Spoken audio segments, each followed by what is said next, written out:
नमस्कार। आज हम स्वास्थ्य एजेंसियों के बारे में पढ़ते हुए अंतर्राष्ट्रीय श्रम संगठन यानी कि आईएलओ इंटरनेशनल लेबर ऑर्गेनाइजेशन के बारे में पढ़ेंगे। आईएलओ का मतलब होता है इंटरनेशनल लेबर ऑर्गेनाइजेशन। इसकी स्थापना 1919 में वर्साई की संधि के आधार पे हुआ था। वर्साई में एक सम्मेलन हुआ था, उसमें संधि हुई और अंतर्राष्ट्रीय श्रम संगठन यानी कि आईएलओ का स्थापना हुआ था। थोड़ा सा इसके बारे में जान लें। आईएलओ के अस्थाई सदस्य जो हैं उनमें 10 सदस्य हैं। नाम पहले आता है भारत, फिर चीन है, फिर यूके है, यूएसए यानी United state of America, UK का मतलब यूनाइटेड किंगडम, फिर रूस, जर्मनी, ब्राज़ील, इटली, जापान और फ्रांस हैं। इसी तरह से भारत में भी बहुत पहले श्रम संगठन बना था मुंबई में, जो कि उस समय बॉम्बे कहा जाता था, और उनको जिसने बनाया था उसको श्रम संगठन का जनक कहा जाता है। उनका नाम है एम.एन. लोखंडे।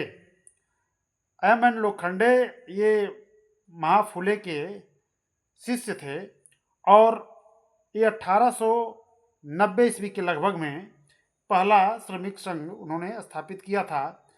और भारत का सबसे बड़ा श्रम संघ के बारे में भी बात कर लें हम लोग। भारत में जो भारतीय मजदूर संघ है वो भारत का सबसे बड़ा मजदूर संघ है। इस चीज़ को यहाँ पे लिखा नहीं गया, एक सामान्य अध्ययन के लिए मैं बताया हूँ, आप लोग ध्यान दीजिएगा उस पर।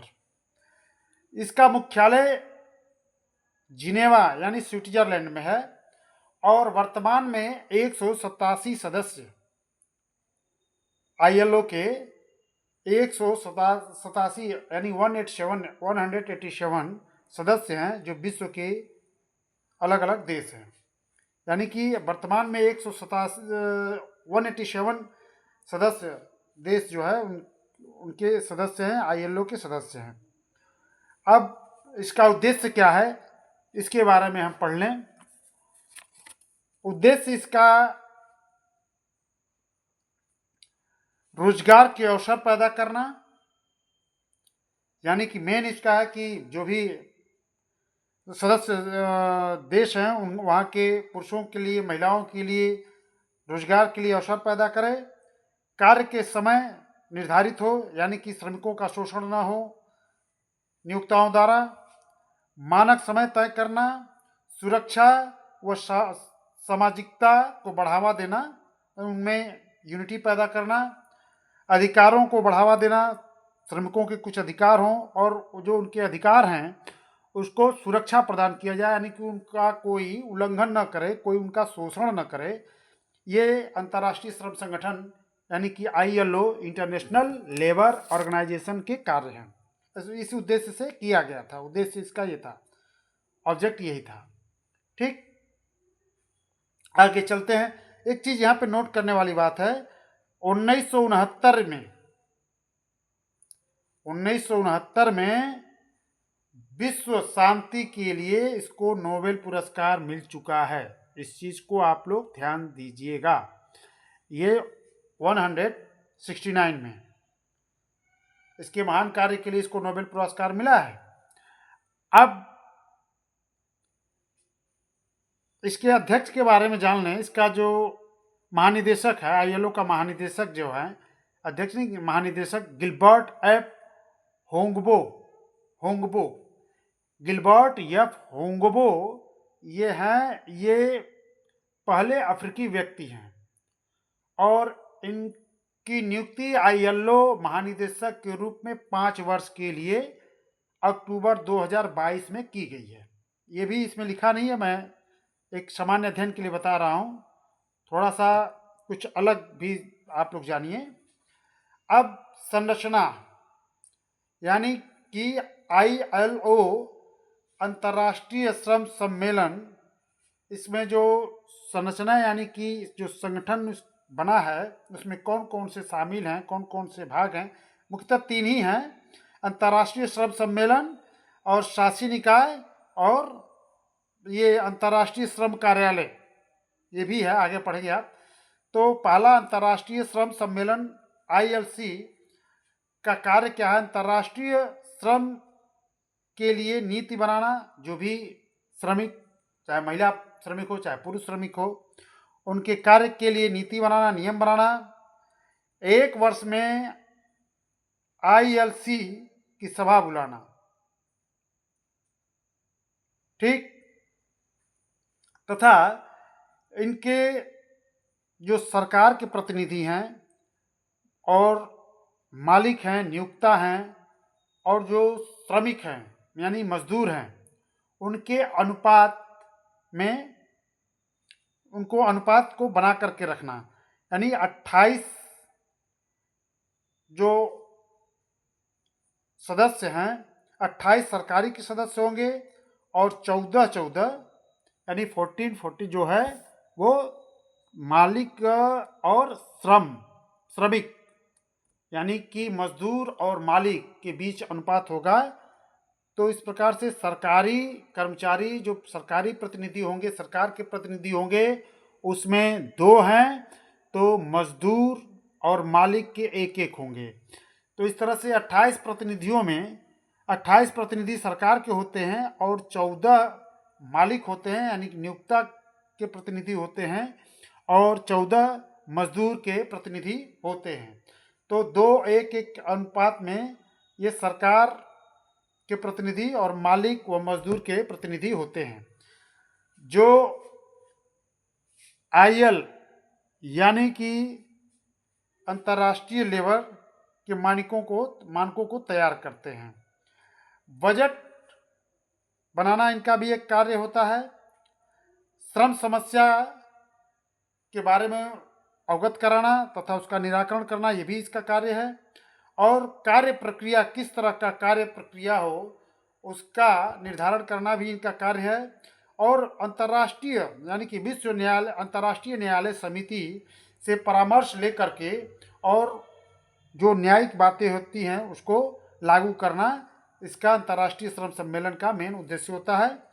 अध्यक्ष का चुनाव करना भी एक इनका कार्य होता है, अंतर्राष्ट्रीय श्रम सम्मेलन में किया जाता है, ठीक। अब आप दूसरा निकाय है, इसमें दूसरा, इसका संरचना में दूसरा भाग है शासी निकाय। शासी निकाय में क्या है?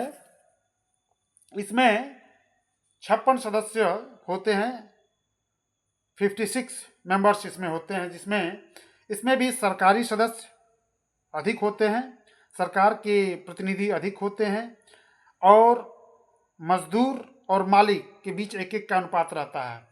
तो 56 इसमें जो सदस्यों से बना होता है वो 2:1 के अनुपात में रहता है।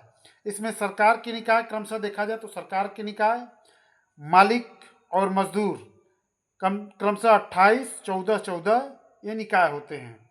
ये निकाय का कार्यकाल 3 वर्ष का होता है और इसका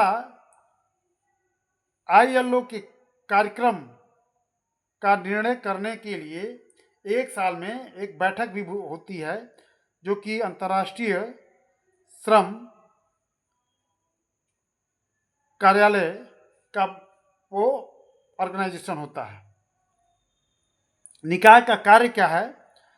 निकाय का कार्य है महानिदेशक की नियुक्ति करना, ILC और ILO के कार्य की व्यवस्था बनाना, उनमें समन्वय बनाना, उनमें तालमेल बनाना, प्रत्येक वर्ष कार्य सूची तैयार करना, प्रत्येक वर्ष जो है यानी हर साल वो कार्य सूची तैयार करती है, क्या क्या करना है। ILC की सहमति से अंतर्राष्ट्रीय न्यायालय से राय लेना, जो भी अंतर्राष्ट्रीय न्यायालय से ये शासी निकाय राय लेने जाएगा तो वो ILC की सहमति से ही लेगा। बजट की जांच करना, बजट बनाना, बजट की जांच करना, कहाँ किस मद में कितना खर्च हुआ है, ये सब बातें ये शासी निकाय द्वारा किया जाता है। अब अंतर्राष्ट्रीय श्रम कार्यालय, ध्यान से सुनिएगा, अंतर्राष्ट्रीय श्रम कार्यालय, अंतर्राष्ट्रीय श्रम कार्यालय को यहाँ पे एक ऑर्गेनाइजेशन नहीं है, ये ऑफिस है, यानी इंटरनेशनल लेबर ऑफिस, ILO का मतलब इंटरनेशनल लेबर ऑफिस। यहाँ ऑर्गेनाइजेशन मत समझिएगा, यहाँ पे ILO का मतलब इंटरनेशनल लेबर ऑफिस। अब आते हैं आगे, इसमें थोड़ा सा चर्चा करते हैं। ILO ये तीसरा अंतर्राष्ट्रीय श्रम संगठन का एक संगठन संरचना में शामिल है, तीसरा अंग है। ILO का एक प्रमुख अंग है ये। ILO यानी कि अंतर्राष्ट्रीय श्रम ऑर्गेनाइजेशन का एक प्रमुख है ILO। इसमें सचिवालय के मुख्य कार्यकारी अधिकारी ILO के, ध्यान दीजिएगा, अब यहाँ पे जो ILO है वो अंतर्राष्ट्रीय श्रम कार्यालय की बात हो रही है। ILO के महानिदेशक तथा ILC के महासचिव भी होते हैं। ठीक, इनकी नियुक्ति 10 वर्ष के लिए की जाती है। और इसके कार्य क्या हैं, जो अंतर्राष्ट्रीय श्रम कार्यालय हैं उनके कार्य क्या है, इसके बारे में थोड़ा चर्चा करेंगे। कार्य क्या है, अंतर्राष्ट्रीय श्रम समस्याओं को उजागर करना, यहाँ पे को होगा, को उजागर करना, कार्य सूची तैयार करना, श्रम कानून बनाना, यानी कि किस तरह का कार्य किया जाए उसका एक खाका तैयार करना, सूची तैयार करना, कौन कौन से कार्य करने हैं, कौन से कार्य जरूरी हैं, किस कार्य पर अधिक फोकस करना है, इस तरह का कार्यकारिणी कार्यक्रम तैयार करना, और उसके लिए कानून बनाना, किस कानून के तहत हो। ऐसा तो नहीं कि किसी के मूल अधिकार का हनन हो, चाहे किसी का शोषण हो, इस तरह से, चाहे प्राकृतिक पर्यावरण को किसी तरह का नुकसान हो, ये सब चीज़ें इसमें ध्यान दी जाती है।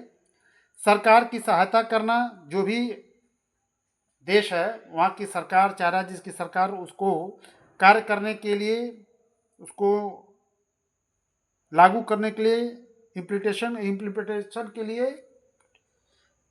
के लिए हेल्प करता है। सम्मेलन करना, उस तरह का कोई ऑर्गेनाइजेशन होता है तो ये कार्यक्रम कराता है, एक ऑर्गेनाइजेशन द्वारा अपना कार्यक्रम निर्धारित करता है किस तरह से कार्य करना है।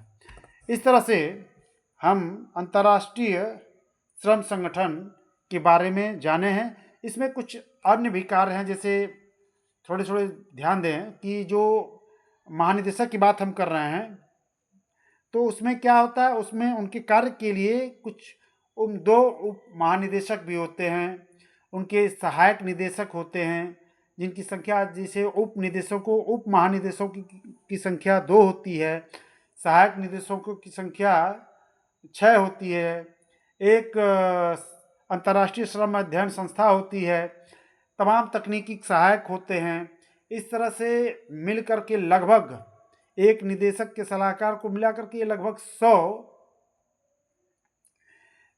देश के जो विभागों के प्रमुख होते हैं उनकी सहायता करते हैं, किसकी, महानिदेशक की। तो इस तरह से ये अंतर्राष्ट्रीय श्रम संगठन समाप्त हुआ, इसको ध्यान से देखिएगा। धन्यवाद।